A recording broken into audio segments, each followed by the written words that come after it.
Assalamu alaikum and good day to all you curious people out there. Let's continue our journey to explore the impact of the Columbian exchange in this, the part 4, the animal invasion. Imagine the Americas before 1492. The forests, plains, and mountains were alive with countless species, but something was missing.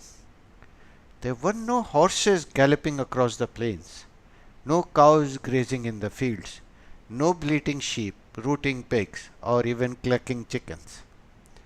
In fact, the list of domesticated animals in the pre-Columbian Americas was surprisingly short.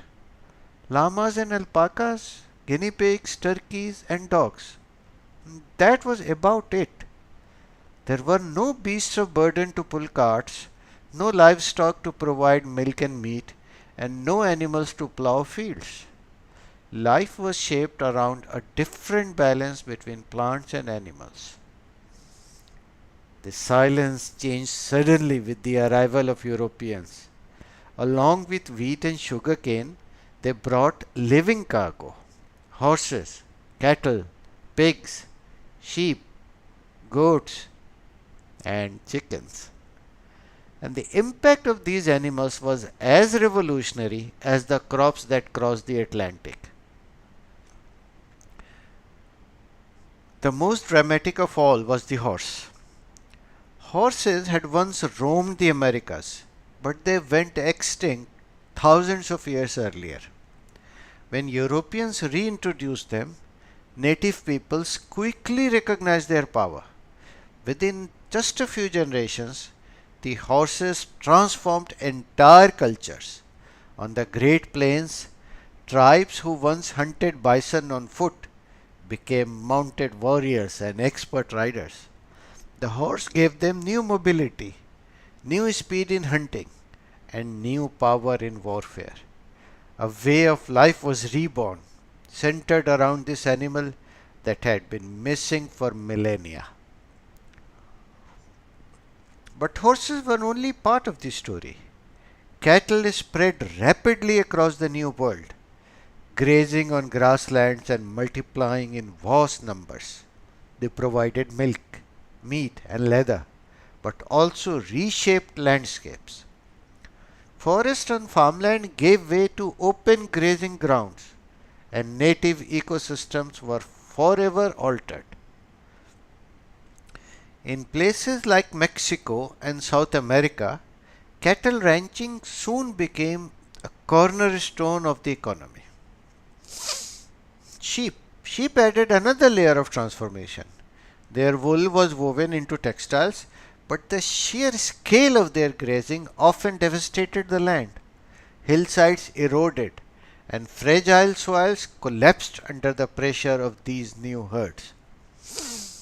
And then there were the pigs, arguably the most disruptive animal of all. Pigs reproduced at astonishing speed, ate almost anything, and adapted to nearly every environment. When Hernando de Soto marched through what is now the southeastern United States, he brought pigs with him as a walking food supply.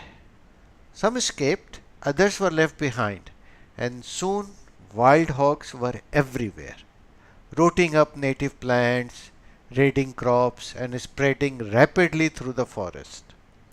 To this day, the descendants of those pigs still roam across North America. Chickens were another newcomer. Unknown in the Americas before Columbus, they came from Asia via Europe and were introduced on Columbus's second voyage. Unlike cattle or pigs, chickens were small, easy to raise, and multiplied quickly.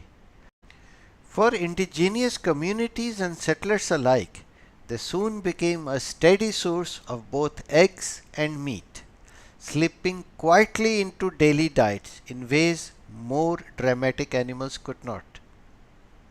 Together, these animals caused what some historians call an ecological invasion.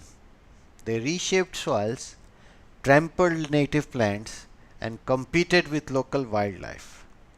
They disrupted, they disrupted the existing farming systems and introduced new cycles of abundance and scarcity. For native peoples, these animals were both a challenge and an opportunity. Some communities resisted their spread, while others integrated them into new ways of life. Horses gave power, cattle created wealth, pigs brought destruction. Chicken and sheep changed diets and landscapes. This animal invasion was as powerful as any army. It didn't just alter diets, it redefined economies, environments, and cultures across the Americas.